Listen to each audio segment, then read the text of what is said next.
Балалар, менің қолымда қоржын бар. Оның ішіне не бар деп ойлайсыздар? Асық. Дұрыс айтасыңдар, балалар. Осы асықтан қандай ойындар ойнауға болады? Асық. Дұрыс. Асық ату. Дұрыс айтасыңдар, балалар. Балалар, мен сіздермен қан талапай ойын ойнағым келіп тұр. Ол үшін сіздерге ережесін түсіндірейін. Балалар, менің қолымда қан асық бар. Осы қан асықтың түсі қызыл болады. Осы қан асықты бірінші алған бала ойынды бірінші бастайды. Мына ішіндегі көптеген асықтар бар. Осы асықтарды жерге шашамын. Сол кезде сіздер асықтарды жинап алуларыңыз керек. Талапай ау талапай, басталды ойын алақай. Қан асық кімге түсті екен? Маған. Жарайсың шахмардан. Ендеше ойынды сен бірінші болып бастайсың. Балалар, асықтарымызды ортаға тізбектеп тігейік.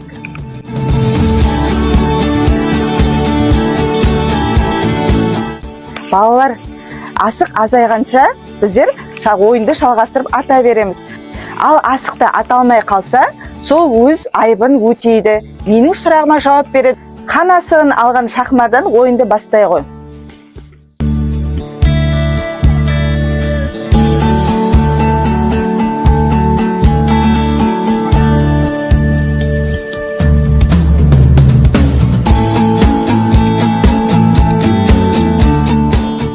Алихан, сен енді өз айыбыңды өте. Мен саған сұрақ қоям.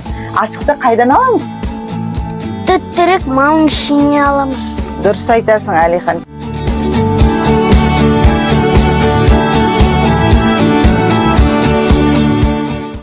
Аслан, асықтан қандай ойындар ойналады? Асық, бомба, қан талапай. Дұрыс айтасың, Аслан, жарайсың. Осымен біздің ойынымыз өз мәресіне жетті. Сіздерге ұнады ма балалар қан талапай ойыны? Иә. Ал Аслан, асығыңды санай ғой қоржыныңдағы. 1, 2, 3.